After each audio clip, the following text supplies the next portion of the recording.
Hello and welcome to another episode of DCU Daily. Here, we are going to talk about a whole bunch of news. Some Peacemaker stuff dropped. Excellent, as always. So, we're going to be here to talk about that.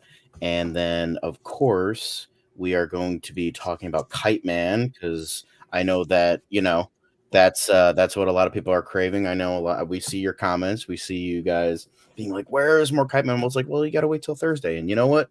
Today is Thursday. Well, it's going to be, at least for me, Thursday for the next 30 minutes. So, but that is, and then we're also going to be talking about some Supergirl stuff. And so, very, very exciting. And here to join me today is Katrina. How are you doing today? I'm pretty good. How are you?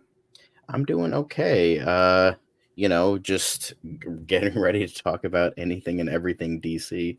So that is, exciting. So first thing that we wanted to talk about today was that the new logo for Peacemaker, or well, for Argus in Peacemaker, just dropped. It's very much like, kind of similar vibe to the comics. Very it's nothing like too major, but it's like a cute little thing that's like, okay, here's like an extra thing that we're like, to get people excited, to wet our whistles with kind of with what just getting fans excited. But there is like also interesting that I wanted to point out, and because this could also be a James Gunn thing, because James Gunn, as Dan and I have joked about many times, James Gunn loves to cock tease his audience. He loves to tease the fans with anything, and that's the thing that I see behind the logo here. I don't know if anybody else can see this. Maybe it's just me, but I don't know. I see like a nice little like silhouette. Do you think that's just an accident? Do you think that's just James Gunn being funny, or do you think that's actually something, that possibly he's teasing for Peacemaker season 2? It kind of looks like he took a picture of somebody from like behind one of those shower stalls that are like, blurred out and then put Right. the logo on it. That's kind of what it looks like It to does me. kind of look like that. I'm Because you can even see the reflection of the fluorescent lighting on it Yeah, too. you can kind of see that like right there, right there. Yeah. It looks like almost like a locker room a little bit. Yeah. Like you can see like a trash can right there. You're right. And so I don't know. And then this was the image that James Gunn posted a while back during, I want to say it was June. This was like at the height of like, Superman is filming type stuff. So he was also posting this like, hey, I'm working on Peacemaker as well. So, get excited for that. So this is an older image, but so that's like kind of exciting. Maybe this is James Gunn teasing something. Probably not. But I always like to mention that because, people are always like craving anything and everything from, pretty much the next project we should be getting from the new DCU after Creature Commandos, which is coming out in December, and then Superman, which is coming out in July. I theorized yesterday that Peacemaker is probably going to come out in the fall in 2025. So there's that. But continuing on with the Peacemaker news, we also have a confirmation, it seems like, that who Sol Rodriguez and Tim Meadows are playing. They were either rumored or confirmed to be joining the cast of Peacemaker season 2 as part of Argus. Now, Sasha Bordeaux is kind of a character that originates in, I believe, the 80s. She was kind of like a addition to the Bat family. I think it was 80s or 90s. An addition to the Bat family where she found out she was a bodyguard for Bruce Wayne. She found out Batman's secret identity, and then she became part of the Bat family. But she either before or after she became part of Argus. I think she also became. I think she was also part of Checkmate as well.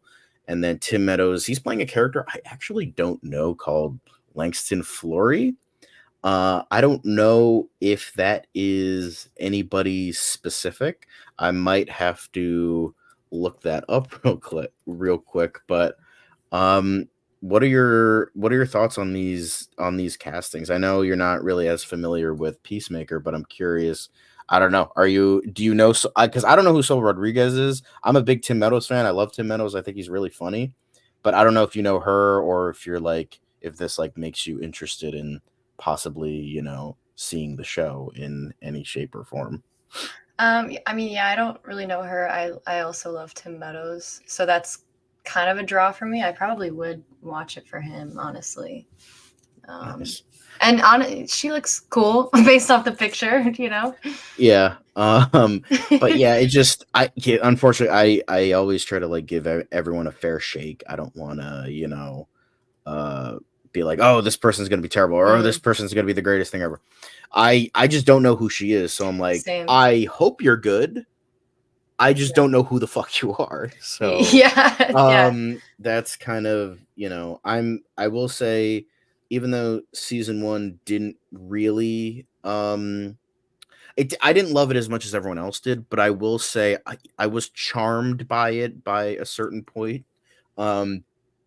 I do really like John Cena as an actor. I just think he knows what he can do and can do that very well. I think he's like, out of all the wrestlers turned actors, I think he's the funniest. I think I've said this many times. I think Dave Bautista is probably the most talented. John Cena is the funniest, and then Dwayne the Rock Johnson brings in like the money. He brings in like the stardom stuff, like because usually he's part of these big like blockbuster tentpole projects. Like he was like the whole thing with like Black Adam and stuff like that.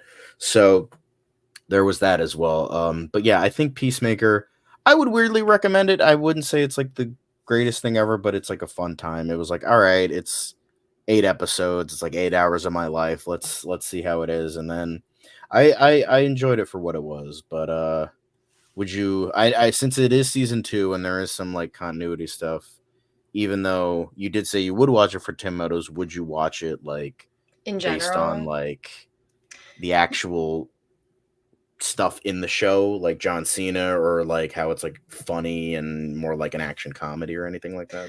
Well, it's funny. I actually think Dave Bautista, to me personally, is funnier as far as between the two. Yeah, I mean, I don't know. I just I like that. Out of everyone on, I mean, I love Guardians of the Galaxy, but he made me laugh the hardest out of every. I mean, the movies make me laugh so hard, but him especially. He's just so perfect. His delivery is perfect, and I like John Cena. And I think he's really funny as Peacemaker. I don't really know who I could have cast otherwise, but I don't know. There's something about it that I feel like there's something about his portrayal is a little too cocky for me, whereas Bautista was just so genuinely, like, I don't know. It's just Dave Bautista. He has that charm that you couldn't help but love. It's like this very humble charm, and John Cena, I think he's a humble person too, but there is a level of cockiness where he's like, I know I'm funny, and Bautista's like, I hope I'm funny, and I think that just kind of gives him more charm. That's fair. I feel like the cockiness kind of adds to the comedy at some points, but I could see what you're saying. Like sometimes cockiness can be a put off for a lot. I know it is for me. There's with like a lot of actors and that kind of thing. So I get what you're saying. I'm not like, what? No, like I totally get it. Like it's like a fine line. It's like a fine line. I definitely agree that some characters require it, and I do think that Peacemaker does require it, but it's just, I don't know. There's something about it. I don't know. I can't really describe it. It's like maybe again, I'm just trying to like offer something. Like maybe it like comes off as like maybe too juvenile sometimes, because I can definitely see that like some of his comedies are like, because I've noticed like a type of thing when it comes to adult comedies now. I feel like it's very juvenile because instead of like being adult, it's being like, let's pretend to be adult so we can get like teenagers to watch us and think it's adult and think they're being more adult. And you can kind of see that in like in Blockers. It was very much like that. I haven't seen that movie, but I heard that was like, it was like kind of that vibe. And then his very small role in that fucking terrible Amy Schumer movie Trainwreck, where he was just like, so he was just like a complete idiot. But the thing is, I feel like for me personally, when it comes to John Cena, even like the smallest roles, like he's like so memorable. Like there was like this there like Tina Fey and Amy Poehler have done so many movies together that like it kind of gets like lost in the mix of what like they've done. And you know how like Instagram and YouTube and Facebook, they offer you like all the like fake TikToks and all that stuff. Right. So I was going through it, and like there's movie scenes that like pop up, and apparently there's this like movie scene from like Sisters. I don't even know, like it was this like forgotten comedy from like, I don't know, a couple years ago, Was and that he the plays one? like this drug dealer, and I was like, I have no desire to watch this movie, but he was funny in this one scene. I was like, it was like 3 a.m, and I was like trying hard not to like wake up my parents, but like I was like laughing so hard. I'm like, and it's just like him, like, because he's like this drug dealer, but he's like has like this whole cache of like drugs. He's like, I got this, I got this, I got this, I got this, and he's like, I even got Flintstone gummies if you want them. And I'm like, and it's just like his delivery was just so funny, and it just made it all the more memorable to me personally. But that's how it kind of is like with his projects. I'm not saying like Dave Bautista and even The Rock can't be funny. I Right. just personally, I think John Cena is definitely the funniest.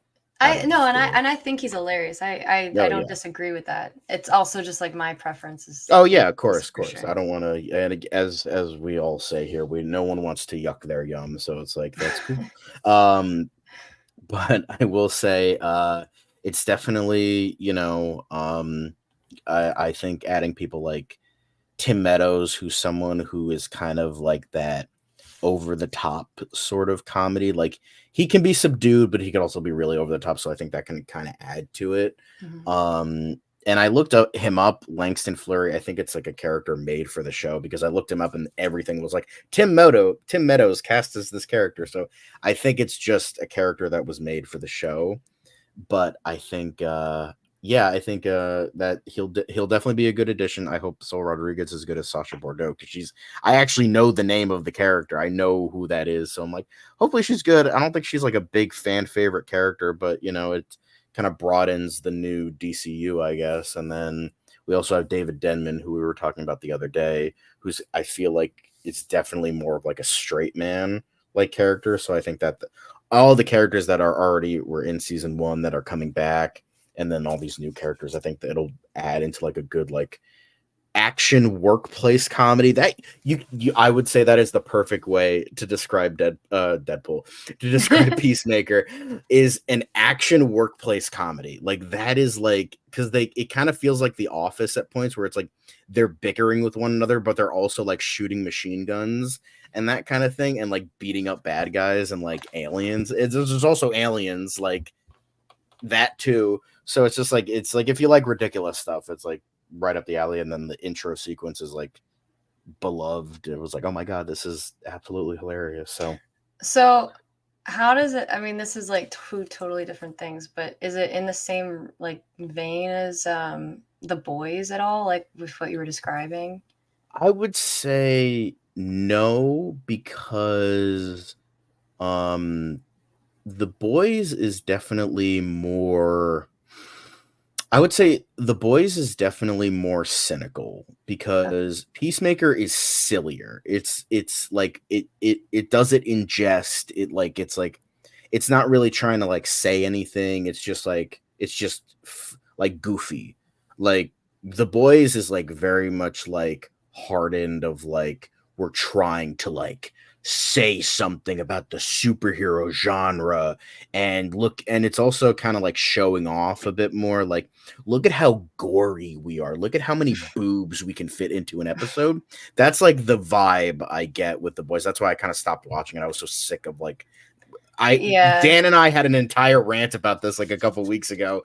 We were both of just like, when Anthony Starr was being a dickhead, I was like, I yeah. just get so like sick of that. That's why I stopped watching. I was like, I'm just sick of this. But it would like, it also reached like kind of the people that were really, it was like The Boys came out right place, right time. It was like right on the cusp of people getting really sick of superhero stuff. Mm-hmm. So it bought into that audience. Like a buddy of mine who is a nerd, like he's like full on like geek in terms of superhero stuff, but like how he's gotten like so sick of every like superhero thing in the last couple of years that he's like, I hate comic book movies now. I'm Yeah, just so sick of same. them. I hate them all. But he still loves The Boys because it makes fun of superheroes, because it's like he's like, I don't care. It makes fun of them, so it gets me. But it's just like, I personally feel like the way they go about it is just very, it's trying too hard, and then it ends up being more juvenile than the Goofy show about a guy who like talks about butts and like Green Arrow like fucking a fleshlight and like stuff like that, like very like dumb sort of humor. And so that's why I kind of stopped watching it. But not to like hate on The Boys, just, there's a lot of people that really like it, and that's cool if you do. It just personally, I just kind of got sick of the cynical stuff, and I'm like, No, I eh, know what you mean. I feel yeah, the same way. I just watched the most recent season. Was it season 4? And yeah, I don't know. I'm sick of it too. So I know what you mean. And I have also been sick of superhero movies in general. But then I was enjoying The Boys. But then season 4, I was like, okay, like it's just, yeah, I feel like it didn't really know where to go with the show. yeah.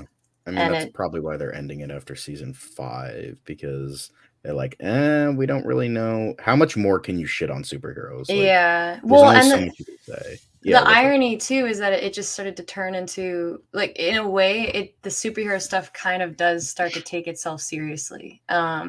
It When it was became the supposed to. very thing it swore to destroy, Yeah. essentially. I mean, I don't know if that was like a meta decision on the writers, part or Probably not. something. Yeah, it didn't really seem like it. It was like, okay, like, I don't know. The writing just really fell off for me. Some of the new characters they introduced in season 4. I know some people like them. I Yeah, thought they were poorly written, and yeah. right.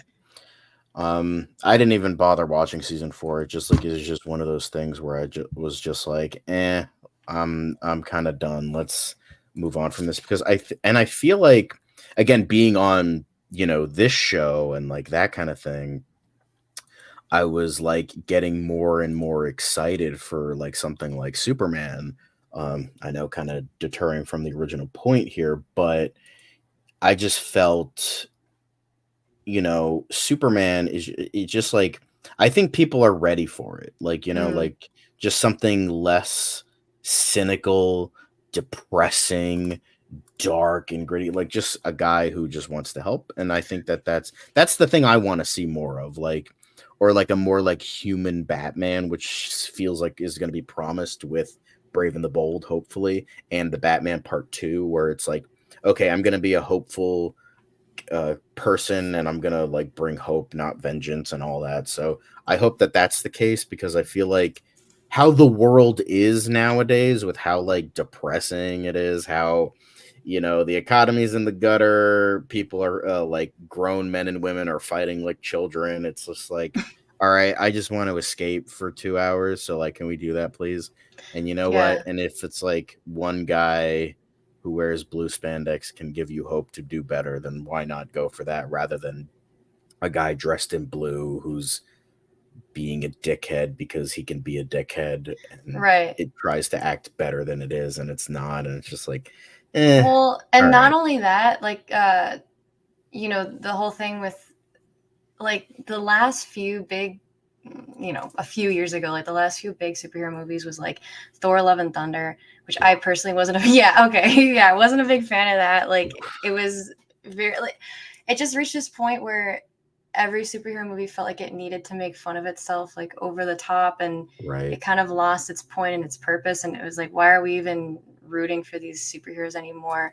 right, And so, yeah, to your point, bringing back Superman in kind of a more serious way is refreshing, weirdly enough. It's like hmm, we needed to go through this phase of taking them seriously, then we got sick of that, then it was complete satire of these characters, so that we yeah. could get sick of that, so then we could just come full circle back to taking them seriously again. I think it's just like that's just kind of how it is. That like kind of I feel like superhero movies were kind of always do that. Like take like let's go back to the OG. Let's go back to Christopher Reeve as Superman in 1978.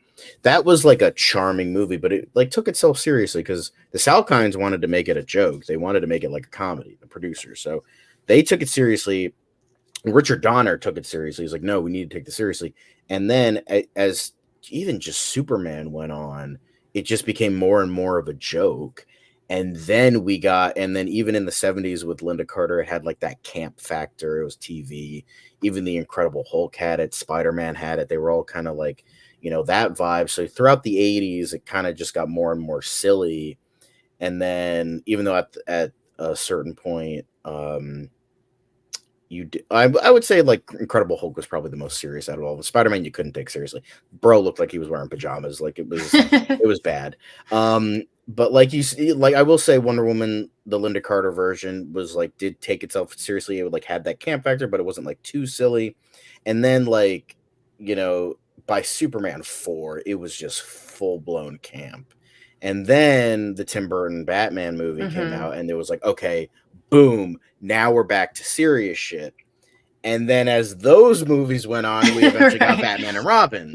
Then Blade course corrected, and it was like kind of serious. Like it was like the 2000s were like the Wild West in terms of comic book movies, because we just got any and everything. Right. We got something as like dark and like ironically funny like Daredevil could be. Like I love Daredevil. I genuinely believe the Ben Affleck Daredevil is a great movie. But like then you also had stuff like Ang Lee's Hulk, which was very experimental. Then you had the Fantastic Four movies, which were like so cheesy. Like the 2000s were like just like a whole bunch of stuff. And then Batman Begins made everything dark and serious again. Right. And then everybody had to be dark and serious. And then once Avengers came out, it was like, no, let's make it campy and fun again. And then they brought in the satire. Like, so I feel like superhero movies kind of just go through this phase over and over again. Right. And the satire, I think I blame Iron Man, and the final nail in the coffin was Deadpool, because Deadpool definitely brought the whole meta thing into like, let's make fun of ourselves. But the problem is the ripoffs are never as good as the original. The Deadpool movies, the reason those movies work is because the writers and Ryan Reynolds know what they're doing. Meanwhile, like all these ripoffs, like I wouldn't say that they're ripoffs, but like people that try to like have like a meta take on superheroes, like The Boys and like Harley Quinn and like Birds of Prey, which is another like Harley Quinn, like they just try so hard and it just doesn't work. So I feel like now we're kind of going back into like the campy side, but like still like taking itself seriously enough, as you were saying. Well, so I feel like we're just kind of going through this cycle, and it's just interesting, I guess. It's just. But wasn't Deadpool always like making fun of itself, kind of yeah, like no, breaking the fourth wall? Yeah, that's what he was all that. Not to denounce Deadpool or anything. It's just like in terms of the public eye, in terms of his first movie, bringing it in. Yeah. Like well, and obviously Guardians. The comics were Guardians really Guardians flipped was another everything. one. Because I know. Well, see, I mean, I know what you're saying about like Iron Man kind of started it, but it still was kind of more relatively like serious. There was some epicness, and I feel like it wasn't until Guardians that then suddenly every Marvel movie kind of had to fit that mold. Comedic mold. Yeah. But yeah, I mean Deadpool too. I agree with that as well. But we kind of got lost track of the plot a little bit.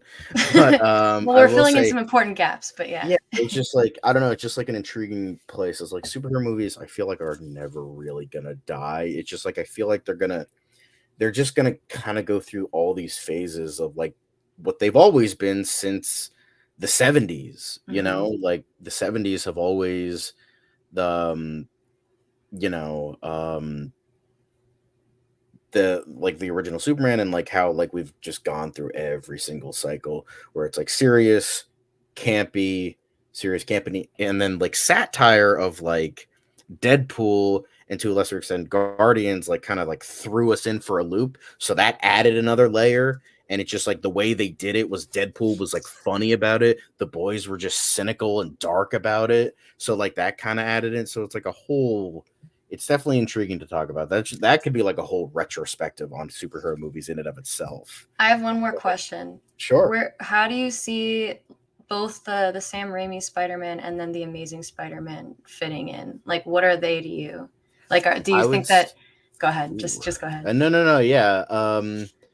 I think, well, they were kind of at that point where it was like late 90s, early 2000s of like very camp, but not, when I say camp, I don't mean like in a bad way. Like cheesy, I would say, is like bad campy. Campy, like it brings in like a layer of like that comic book feel to it.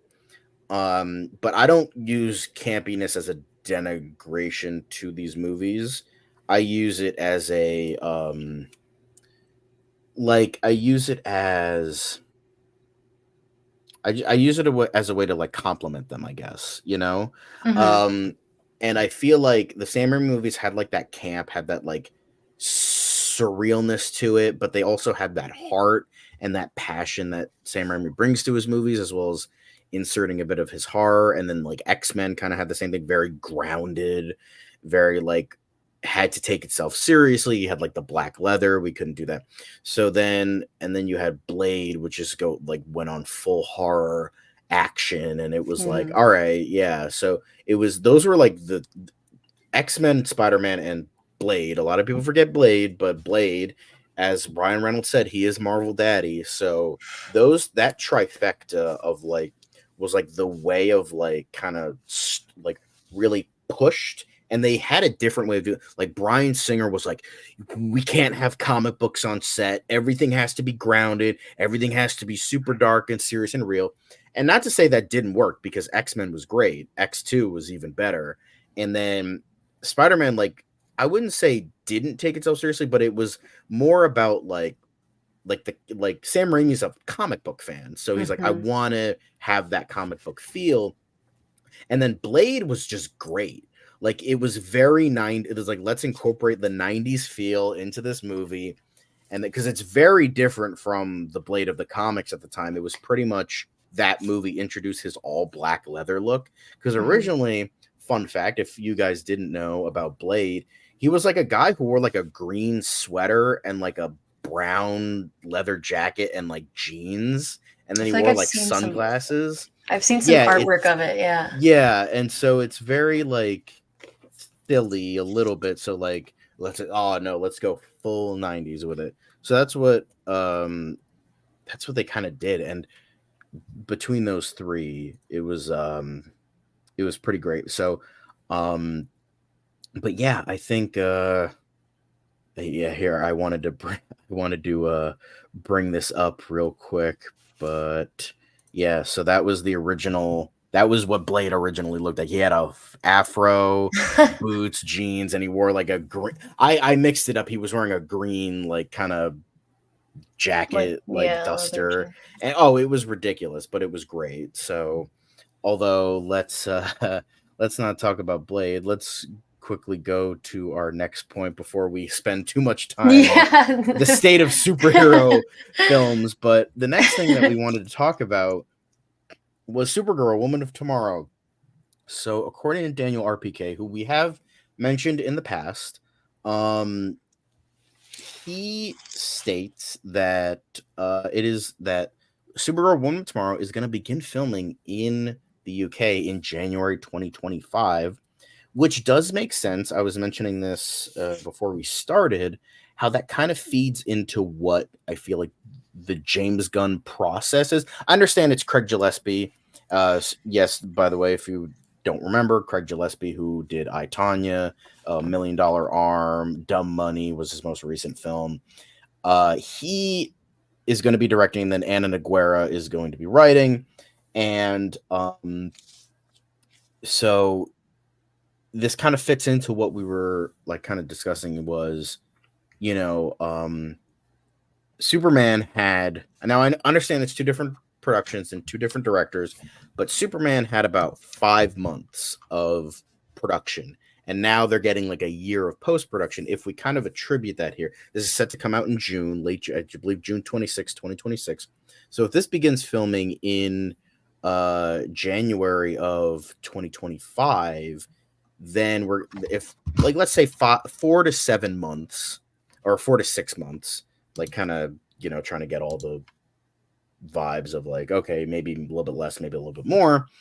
That would end roughly in June, July, and that's going to have about a year of post-production work to fit in with like like giving care and to the actual, giving care to the actual like post production that Marvel doesn't seem to be doing. But what are your thoughts on like this whole thing? Do you know much about Supergirl? Are you interested in this? Not interested? I'm curious to know your thoughts. Yeah, I'm terrible at keeping up with this. I never really watched Supergirl actually. Or I know nothing about it. I didn't watch because there was an original show, right? Previously. Wasn't Yes, there? there was a Yeah. show. Well, originally there was a movie in the 80s that was really bad, and the show was also very bad. And then Supergirl has not, media has not been kind to Supergirl, I will say. Like, in terms of her self titled stuff, the movie was bad, the show was bad, and then her big role in The Flash was also very bad. She was not bad. Sasha Calley, who played her in Flash, was not bad, but the movie was bad. Hmm. So unfortunately, the world has not been kind to her, unfortunately. But yeah. I will say, because we were talking about this earlier. This is the actress from what's the show? What were we just talking about before? Not the Game of Thrones Millie show. Alcock is for House of the Dragon. House of Yeah. the Dragon. Yeah, yeah. See, I don't even like that show. That's how much I forget the name of it. But out of yeah, I was not a big fan of that show. I actually watched it only because I was doing a review on it for Oh So Curious, like back in the day. Right. But out of everyone on the show, Matt Smith, obviously, because I already knew Matt Smith, I enjoyed. And then she were the only You two can characters. maybe kind of see my poster in the background of him as the Doctor in Doctor Who. Oh no, I There can't he really. is. You can't Yeah, really see see it. it. No, hold on. Let me No, full sorry. screen myself. You can. I think Let's. your crest There he vision. There is. it is. Okay, There yeah, it yeah, is. So yeah, yeah. sorry, I didn't mean to cut you off, but No, you're good. I love very much Doctor Who, and I love his Doctor, Same. so that's why I'm a David Tennant um, fan, but I admire most him. people are, and that's Yeah. okay. We still love you anyway. But yeah, no, so Matt Smith and she were the only two people that I kind of were interested in was interested in watching. I thought she did a great job. And then the worst part of it was so House of the Dragon was split. It was like the first half was them when they were younger, the main characters, and she was that character, and then the second half is like hers older. And I was so pissed because I didn't know that. And then I was like Mm. finally getting into it. I'm like, well, at least she's doing a great job. I'm really enjoying her. And then the next episode comes on and it's somebody else. And I'm like, is this just like a different character? And then she never came back and I was so Yep. pissed. Yeah. So That's the only thing I know from. She was in a bunch of. She was Australian, or New mm-hmm. Zealand. Actually, I think she's Australian. Australian specifically. Yeah. So she was, in a bunch of like Australian like TV shows, and then House of the Dragon was a big thing. And James Gunn saw House of the Dragon. She's like, I want this chick as my Supergirl. Yeah. And then they went through a whole bunch of actresses, and then they eventually got Millie Alcock anyway. But I did want to divert a little bit because we got a big long comment from the world's biggest geek, who is a friend of mine. So thank you, Jay, for commenting. But he said, hello, do you think the Argus organization will be in the brand new DC anime show Creature Commandos? Because Amanda Waller is in there. So excited for the show, brand new character. Yeah, so I do think that it makes sense that Argus would be in Creature Commandos. The only reason I see it might not being is maybe throughout the course of the show, Argus, the proper Argus, gets formed. So it's entirely possible that we get sort of like a proto Argus, because again, this is a new universe. This is DCU, not DCEU, so it's entirely possible that like Argus is like maybe starting to get formed, and then it gets fully formed by the end of the series, or it is already formed, and then we're just getting it. Because the thing is, I haven't seen a ton of Argus. I didn't see a ton of Argus stuff in the trailer. Obviously, that could be like a choice, maybe to show it, maybe to not show. I don't know, but it's entirely possible that they, don't discuss Argus. Maybe they want to save it for Peacemaker. I don't know, but it makes sense that it would be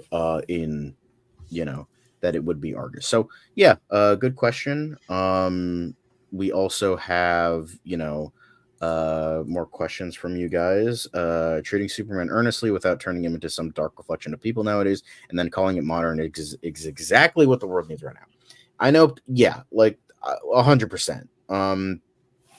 I think Superman is just one of those characters that is just gonna be, you know, like beloved.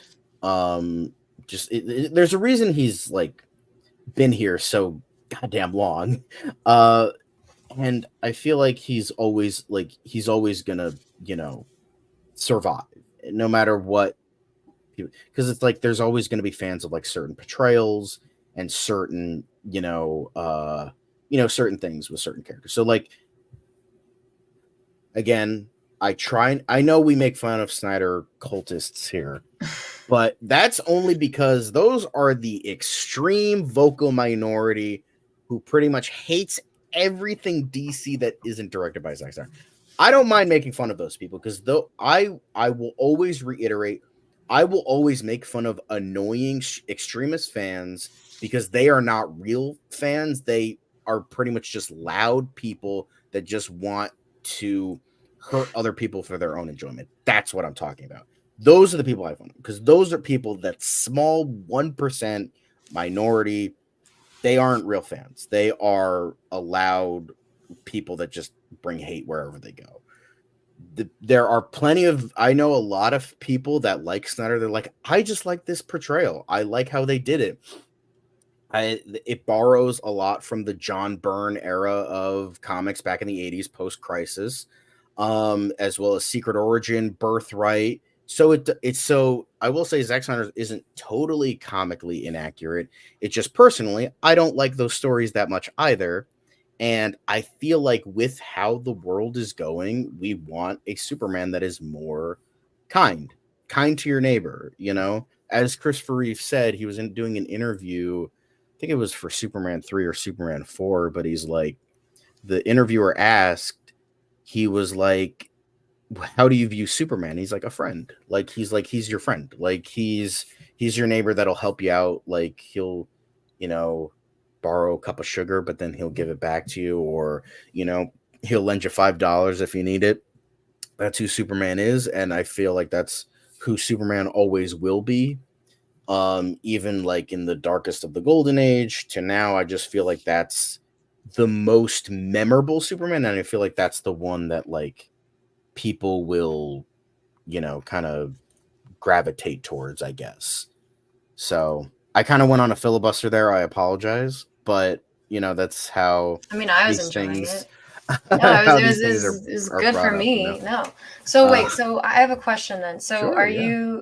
Are you not a fan of like the Man of Steel, like the Henry Cavill portrayal? I was, but then I rewatched it recently, and I'm like, yeah, this has not aged well. It's just like, I feel like it's a movie that's kind of very confused with itself. Kind of has an identity crisis. I don't like the splittist narrative. I hate the non-linear editing. The action scenes just get really boring after a while. It just goes on and on and on. And I feel like it's trying to say one thing and then it feels like 3 different scripts are like mashed together. I don't like Snyder's style that much. Like, I don't like how just like it looks like it looks like it's filmed underwater. Like, it looks like it's like Navi piss. It's like just covering the lens. And so I just like, it's just like horrible to look at. It's so boring. It does have some I know I'm probably pissing Dan off right now, but I just personally, that's just not for me. If you like it, that's cool. Like, No, I got no problem with that.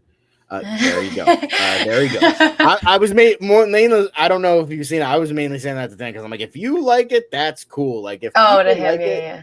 that's fine. I got no problem. Just don't be an asshole about it. That's all I care about.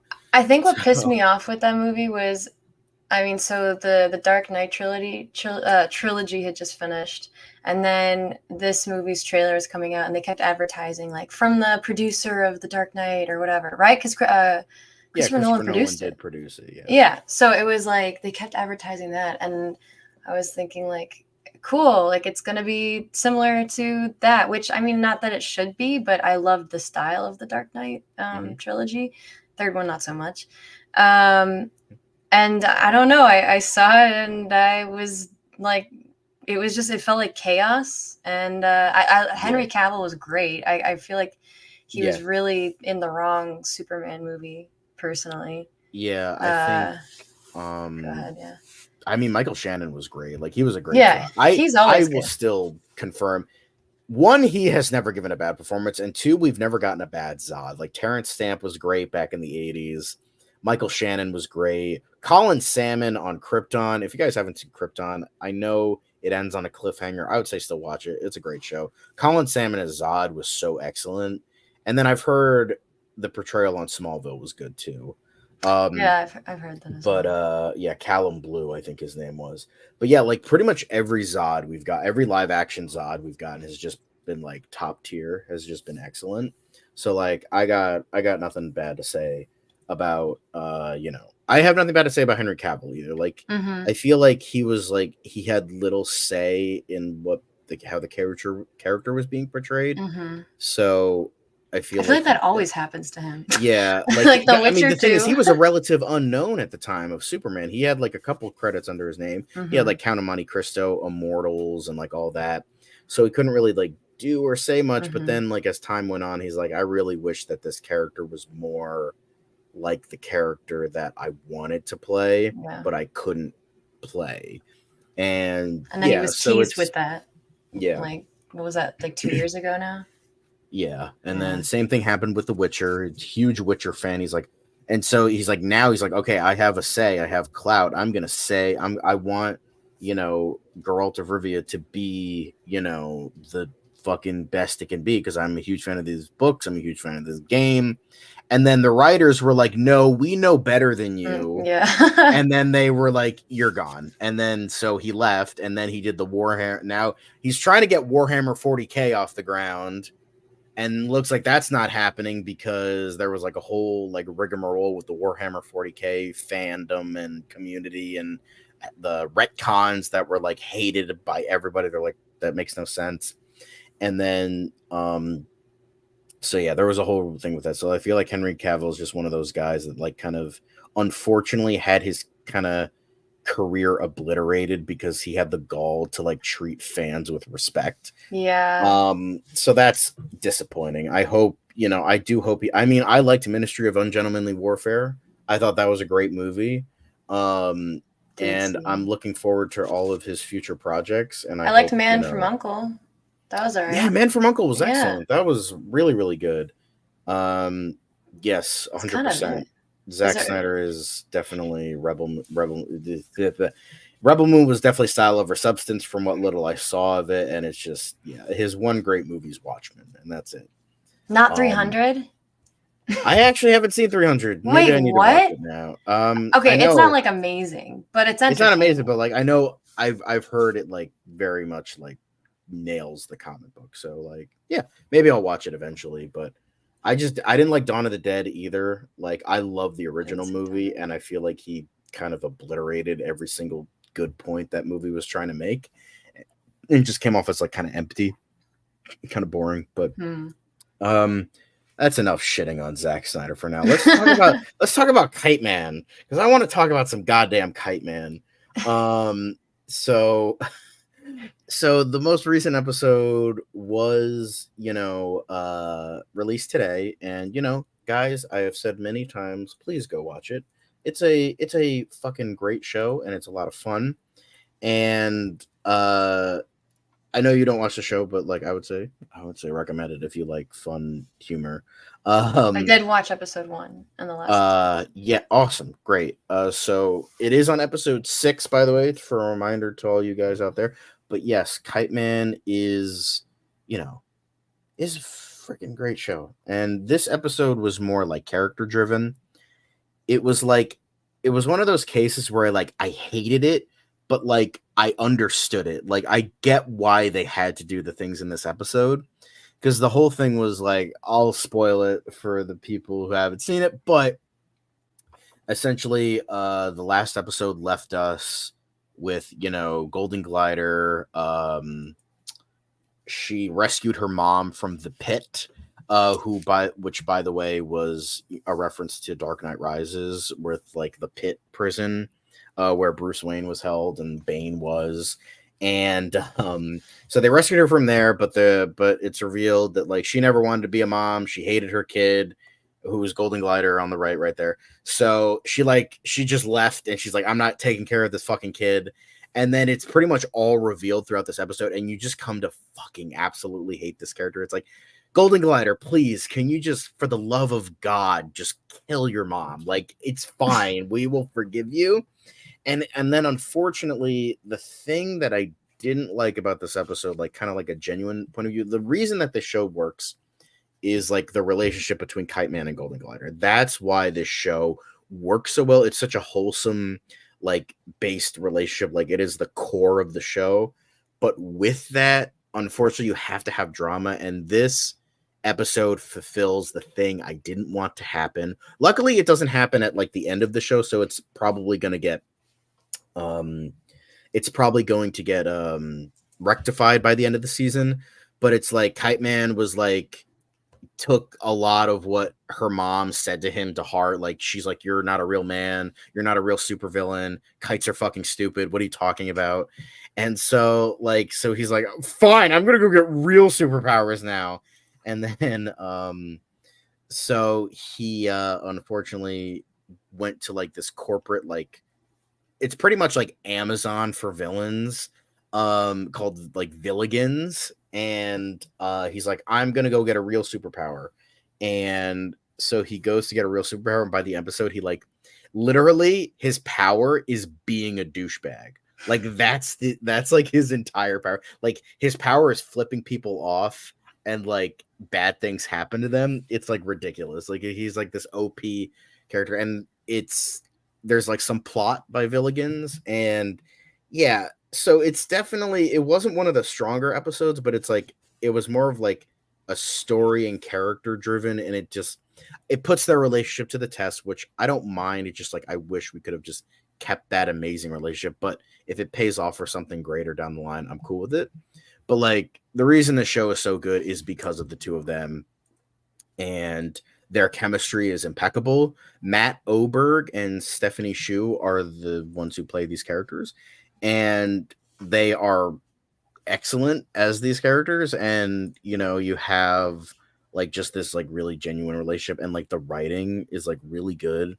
It's like, me and Bridget joked about this when we were reviewing it a couple weeks back, but we were essentially like, yeah, when your Kite Man show beats the hell out of your Batman show, that's a problem.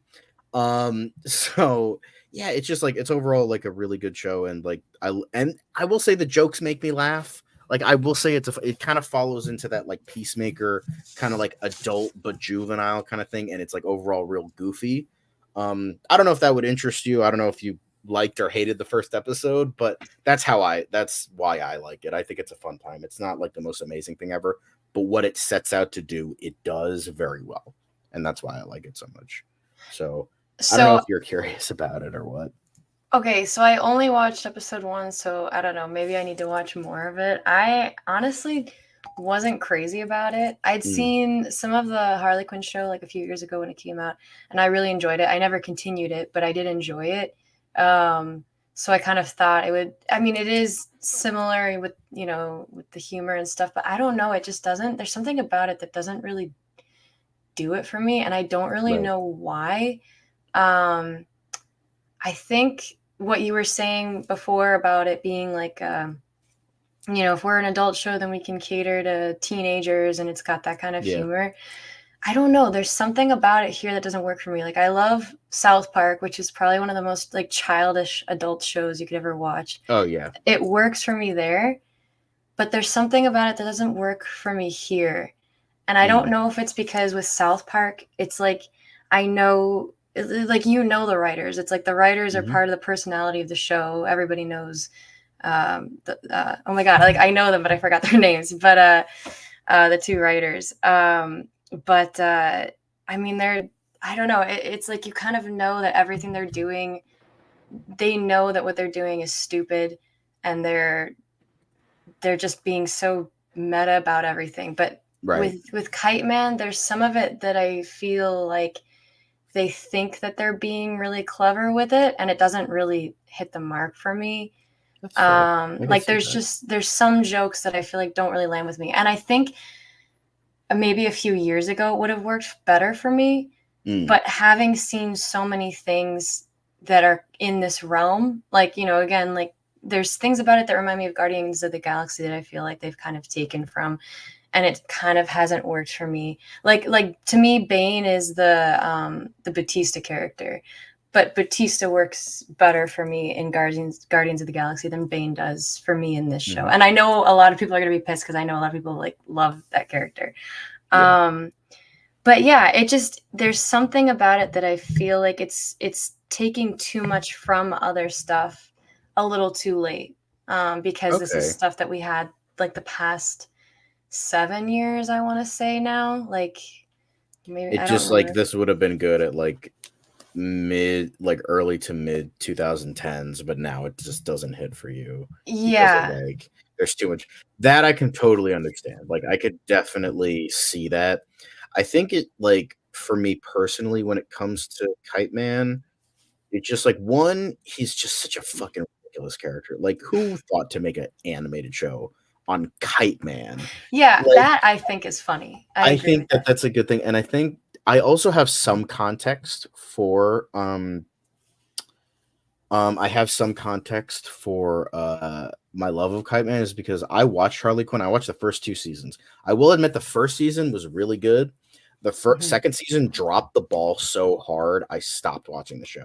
Because the reason I think it was just like it was good and then it was bad. I feel like they dropped the ball with Kite Man because Kite Man was on that show. It's a spinoff. So he was in a relationship with Poison Ivy, and the reason that it like worked so well was because both of these characters grew from one another. And like Chuck, who's Kite Man, he like learned to like be a little bit more assertive. And then Poison Ivy learned to like realize that like not everyone is terrible and not every human is terrible, and like Kite Man is like a genuinely good person despite being a supervillain. So, and that's what was so good about it. And then by the last episode, they were like, no, let's ditch all that because she has to end up with Harley Quinn because everyone ships Poison Ivy and Harley Quinn, even though it really doesn't make sense when you think about it, because Harley Quinn is like really abusive and then Poison Ivy hates humans. So it's like, I don't know how that works. But anyway, I just feel like, and then with this show, I felt like it was one giant apology to Kite Man, because they really fucked over his character on that show for no reason. So I feel like that's probably why I like it so much, because like, okay, he was such a great character on that show, and they're like, okay, let's give him a show and like give him like this character that absolutely loves him for who he is, who is Golden Glider, and she's like the absolute most wonderful thing to ever happen to him, and he's the most wonderful thing to happen to her, so they love each other so much. Part of the reason why I didn't like today's episode as much as I should have, but that's, I think, like that genuine relationship, that context, probably why I like it a little bit more. But even then, I can understand like why people wouldn't like it, because it does kind of seem repetitive. But I feel like how I view it is like, I don't mind it being repetitive as long as you do something interesting with it. And for me, it hits because like I love the idea of a nice wholesome relationship, because I feel like that's not done enough. Like it's always like relationship drama, and it's always like, will they, won't they, or like it's like an old married couple where they're like constantly bickering to each other about dumb shit. Here it's just like, this guy loves this woman so much, this woman loves this guy so much, now kiss. And it's like, and I'm like, you know what, that's so nice, that's so wholesome, I love it. I understand there has to be some drama, but like for the first 5 episodes we got that, and now I hope that they have it done by the end of the season, because it's like, I don't want them to, oh, they permanently break up and then blah blah blah. but even then, I still really enjoy the show. But I get why people wouldn't like it. But that core is just like what gets me. Right. It makes this old cynical, broken down heart love again. Maybe I don't know.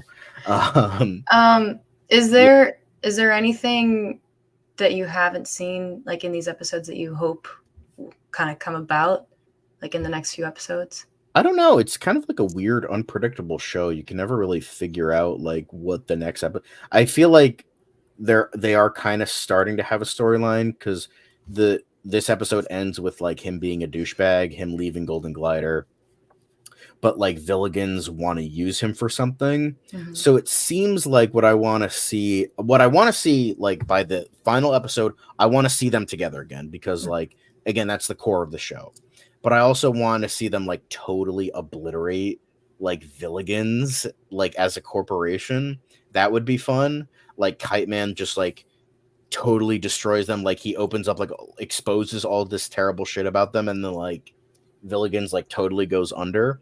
I think that would be really fun. And then like I would like to see Golden Glider like use her like really fucked up powers for good, and like but not too much for good, because I don't want to see them be like superheroes or anything. I want to keep them as villains. Yeah, not like the ending of The Grinch where it kind of sucks. But I like so I want to see them like topple Villigans. I want to see them,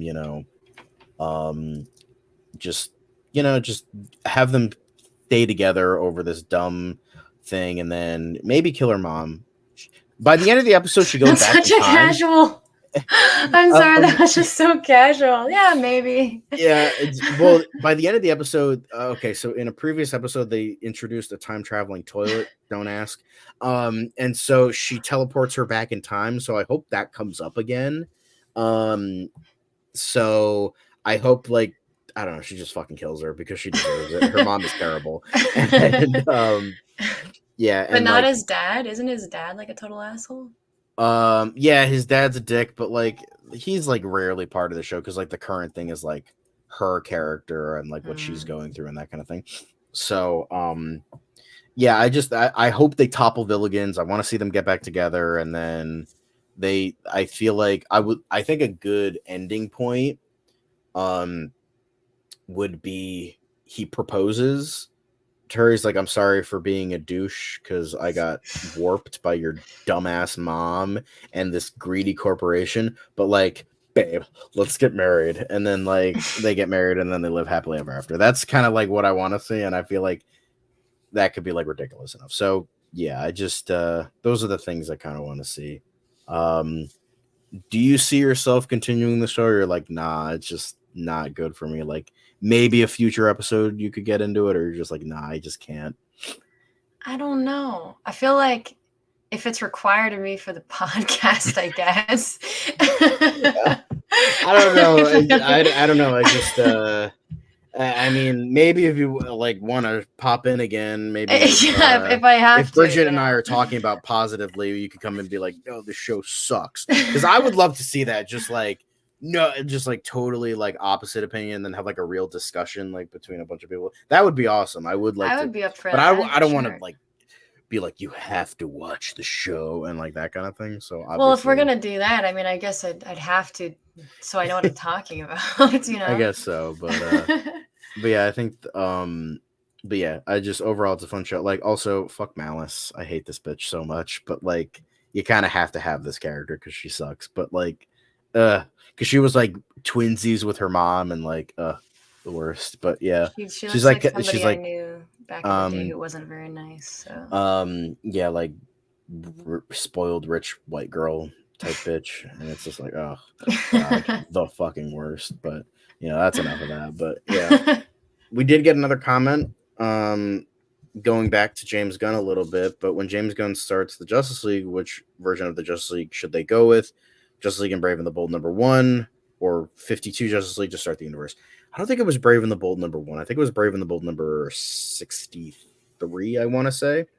But yeah, if you're talking about OG7 versus News, OG7 all the way. Fuck Cyborg. Okay, I wouldn't say fuck Cyborg. Cyborg is a Teen Titan. Martian Manhunter is a Justice League member. keep that together. I don't want to see Cyborg on Justice League. I want to see Cyborg on the Teen Titans.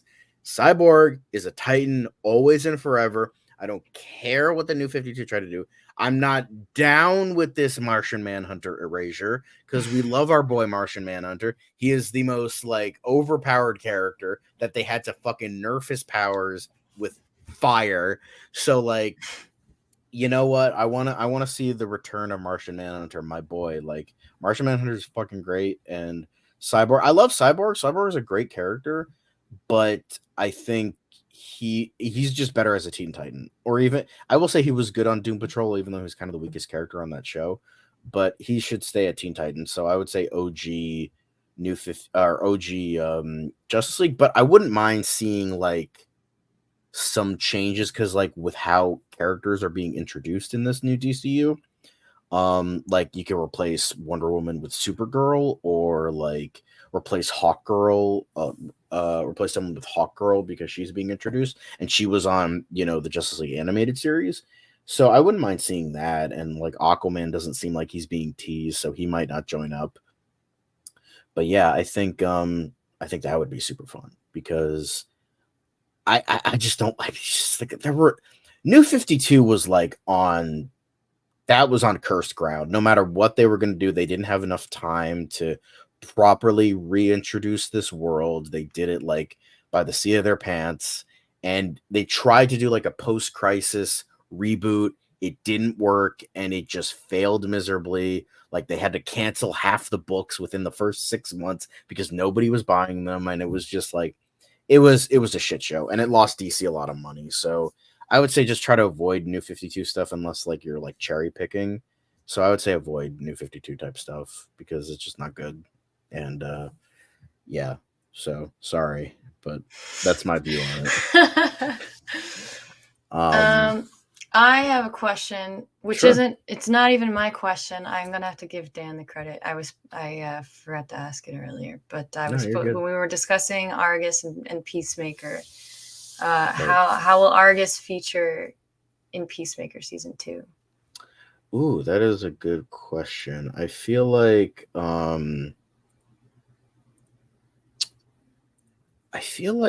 Argus, I feel like they're gonna have like a little bit more of like a prominent role. I think I feel like it's gonna be more organized. I think they're gonna go for more of the what is it? The vibe of like it's gonna be like I feel like Argus is gonna be more of a prominent role. Because they kind of weren't because it was like the first season was all about this alien invasion, kind of like a body snatcher situation. So they couldn't like actually they couldn't like, you know, we don't know who to trust. So it has to be this really covert underground operation. So there weren't a lot of people. But now with Peacemaker season 2 or whatever it's going to be called, I feel like it's gonna be more like a Black Ops thing where they're like gonna have like more like missions, and like Argus is like it's gonna be like Peacemaker is gonna be like an Argus agent, but he just so happens to like be this anti-hero mercenary character. So I think that's like the vibe they're gonna go for in terms of that, where it's like like we're getting more Argus people. Like David Denman might be an Argus character. There was a rumored role he was or he wasn't, so we're unsure about that. But Tim Meadows and Sol Rodriguez are going to play 2 big checkmate roles, and they're probably introducing even more people. They also have Frank Grillo as Rick Flag Sr., who I assume is going to be Argus. So I think they're going to have more of a prominent role here, where they're going to be like not just like this small knit like group of characters where everything has to be super secret. They have to like, you know, this is an organization. We're going to have like bigger sets. Because, I mean, James Gunn, he's half of the head honcho now for DC Studios. So he's like, I can put as much money into this as I want to. So I can just be like, okay, Peacemaker gets like a huge budget upgrade, and then we're gonna get these bigger sets of like Argus and this like underground facility, and not like this rinky-dink little store that was in the first season. So I feel like Argus is gonna have more of a role, most definitely.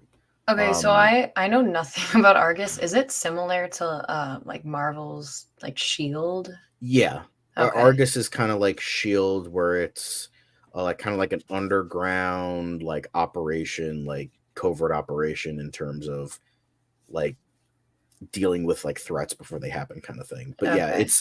it's a little bit. I will say Shield is a little bit. I would say Argus is a little bit more militaristic, a little bit more soldier heavy, but it still like has the same vibe. It's like Okay. essentially kind of Shield. Gotcha. But yeah. But we did get through all of the get through like majority of everything today. So, but the last thing that we love to do, as we've been doing them throughout the entire episode, is talk about fan comments. So the first fan comment that we wanted to talk about was, in fact, Peacemaker. So somebody was confirming when we were talking about Peacemaker earlier this week was it was how he said, yep, Peacemaker is coming out fall 2025. All the production details line up with that assessment. It's understandable with all Gunn has finished in the past couple of years. So yeah, essentially confirming what we were kind of talking about before. Because I was mentioning how like the most likely scenario in terms of like common sense and from a logical point of view, how Peacemaker, they're filming now and it's a TV show. And he did confirm that James Gunn did confirm that the events of Superman are going to take place before Peacemaker. So Peacemaker is going to take place after Superman. So, I mean, it has to. And it's the thing that's filming right now. So, yeah, I was just going from a logical point of view that it's like, oh, yeah, it's probably going to come out in 2025, in late 2025, either like tail end of summer or early fall. So as someone who doesn't know a ton about this, I was curious in terms of like they're filming right now. They have a couple episodes under their belt. They said it's going to come after Superman, which is going to come out in July. Do you think that's a like fair assessment of, Peacemaker season 2 is going to come out in, late summer, early fall? As someone who has not been keeping up with it, whatever, yes. Let's go with that. Okay. I just I don't know if you like asking me. I don't know. Like maybe you have like a hidden like, filmmaker like insider knowledge. So like I want to be like, I want to know your thoughts about it. I wish. So, yeah. I do film, but I'm like the least informed person. I even like movies that are coming out currently. People are like, "Oh, is this good?" And I'm like, well, I have no idea what you're even talking about. It's like Alien Romulus. I thought that was coming. Well, I thought that already came out. No, that one I'm aware of. I'm excited for that, but yeah, I just just curious. But yeah, the next thing that somebody was talking about was they were mentioning. This was a little bit of a troll comment, but he was talking about he watched the new comics, and really James Gunn is by no means faithful to modernity. He wants to stay in the old days of the Revolute for at least 40 years. Yeah. Of course, I'm not saying that Reeve was a bad one. On the contrary, he was a very good Superman since he was faithful to the comics of the 70s and 80s. But we are in 2024, a fucking costume with folds, and especially an S that looks 1,000 times more like a diamond. The logo always looked like a diamond, so I don't know where that came from. Super panties were very good for Reeves' time, but we liked it in 1978. Really, David is the worst Superman in history. Restore the Snyderverse. So this is the stuff I was talking about beforehand. Bro can't even spell. I think this guy. I think English might be his second language because there's that's a lot beautiful way to spell restore. I think he might be French because that looks very French to me. Restore. But yeah. So the main reason I want to like if he's not interested and if he's not interested in like the James Gunn stuff, that's totally fine. Again, don't want to yuck your yum. But like, bro, Snyderverse, to quote a film of the Snyderverse is dead. Bury it. Consider this mercy. Because I'm sorry, Zack Snyder doesn't want to go back to Warner Brothers for DC stuff. He said the only reason I would come back is if we're doing a Dark Knight Returns adaptation, and they're probably never going to give that to him. He is going to come back for a 300 TV series, so like if that's still happening because Netflix apparently canceled a bunch of his stuff. So if that's if that's even happening anymore, I'm sure it is because Netflix and Warner Brothers are two different entities, but I feel like he's not faithful to the modern iteration. I feel like that's not very true. Like, I mean, New 52 was like more edgy, like as we were saying before. So like maybe he's talking about that because that's like edgy, like Superman kind of stuff. Not bad. It's just like a little bit edgier. And but I feel like the Rebirth comics were really good. It showcased like the stuff that a lot of people liked about Superman. And I feel like he hasn't read a comic since the New 52 because I haven't read them in a while, but a lot of the modern stuff is more like aligned with like the what he describes as like the old days of Superman. But it's just like I think it's just like he is adapting All-Star Superman, Superman for All Seasons, and those are older comics, but like they're not like old comics. Like All-Star Superman came out like mid 2000s. That was about 20 years ago. That's not super recent, but it's not like super old either. And then I think Superman for All Seasons came out in the late 90s, if I want to say.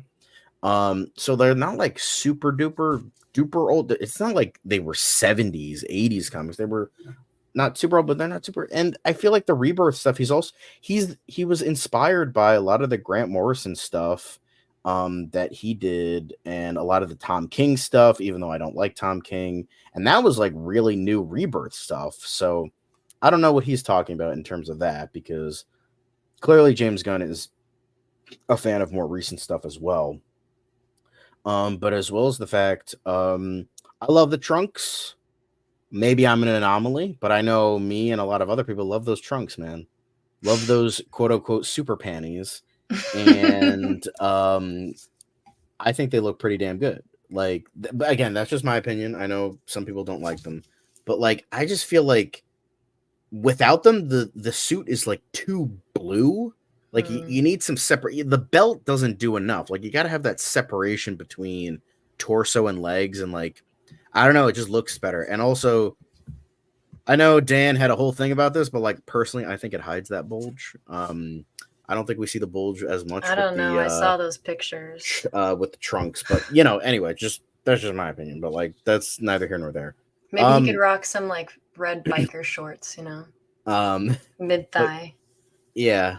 Those were actually, that's very much a golden age look. Like he had like, they looked like shorts.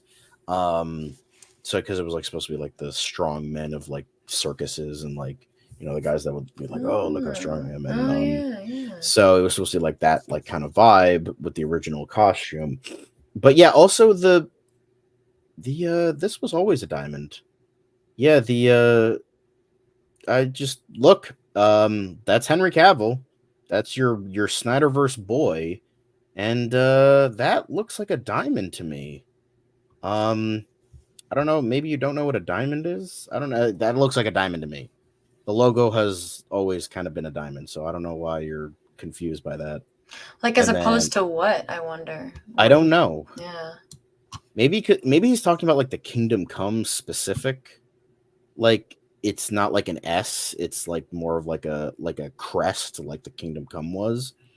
But I don't know. And the big thing I wanted to address before we head off was saying he's the worst Superman in history. We've gotten nothing of this dude. The most we've gotten is behind the scenes I photos. was thinking the same thing. It's like, bro, what the fuck are you talking about? I was like, I'm like so confused. Like, how can you?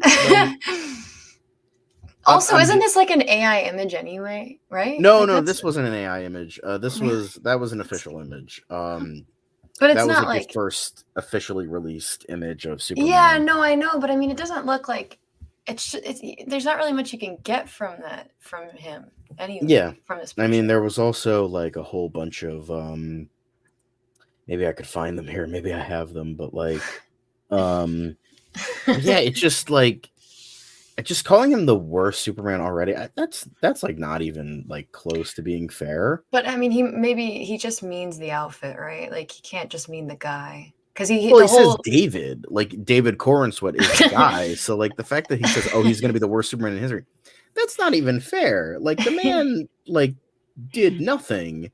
He's done nothing. So like, how can you like? That's just like, you know. I mean, they said that about what's his face when he was Batman, before he was even Robert Batman. Pattinson.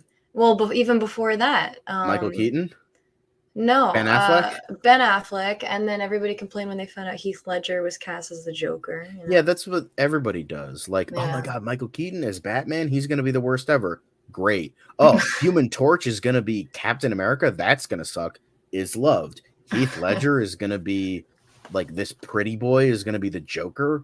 Worst thing ever. And then he was great. And then Ben Affleck hated, now is beloved.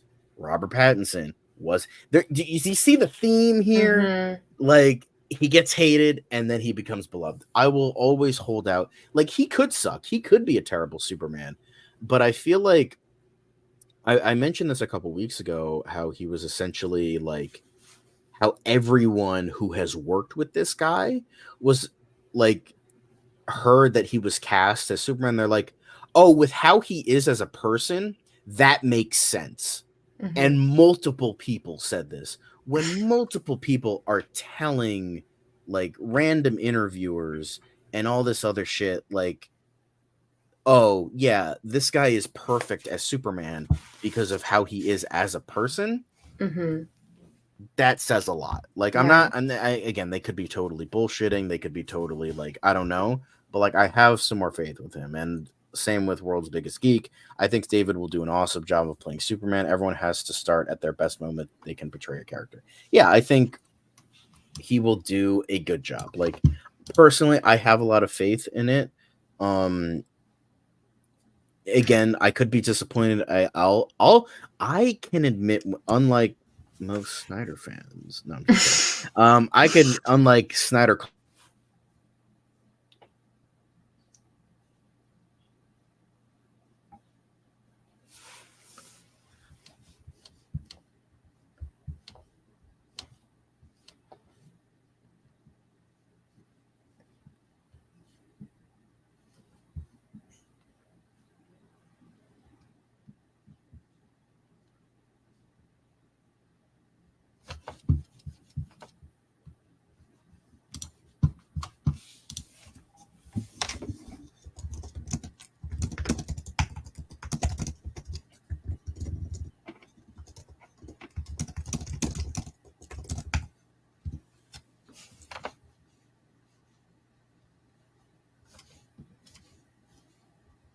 Is it just me on here? Okay, well, I guess I'm continuing. I don't know what John was going to say.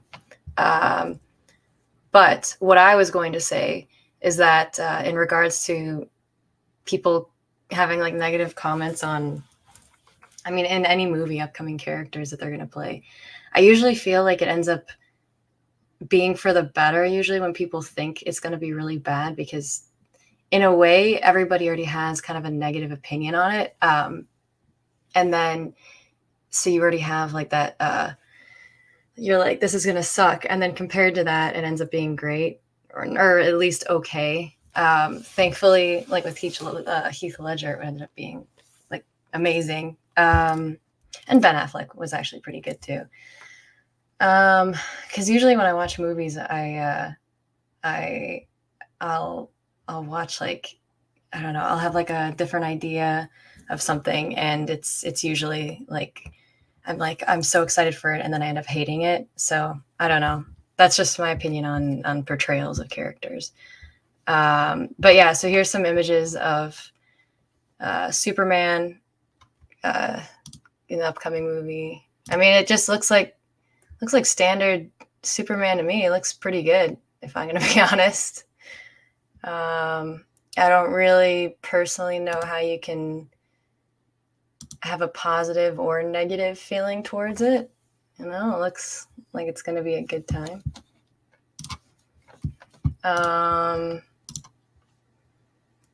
And so it looks like John just lost his internet. He'll be back soon. So John is more the one who has all of the Superman information. So I have nothing to add beyond what he was saying because I was going to ask him the questions. Oh, here he is. Hi. Welcome back. You came back perfectly because I was like, well, here are the pictures and they look good. So my Wi-Fi ducked out. I'm sorry. I think. Oh, you're good. Yeah, I thought it was me. I thought it was me, so I was sitting there like in silence for a while. So sorry to anybody just watching that. But I think that's maybe time to finally head off. It's almost 1 a.m. over here, so I think I think that's a good now's a good time to head off. But we went through the fan comments, we went through everything. I'm very much, as I was, rudely interrupted before. I by my horrible Wi-Fi. Optimum, go fuck yourselves. Anyway, so I just said David Cornsweet. I think he'll do a good job. I personally think he'll be great, but I can admit if he isn't, then I could be like, you know what, y'all were right. He sucked, and I'll admit that. I will be the first to admit, David Cornsweet, you sucked, but we can't judge yet. And we're in limbo. Thank you. But yeah, so we'll end it there. But thank you for everyone for joining us. Y'all have been. Oh, I think it's just your internet slowed down, so I thought you froze. Did I duck out again? You're there. There's just a big delay. I did. Yes. Okay. So thank you for watching. Like, subscribe, comment. We'll see y'all later.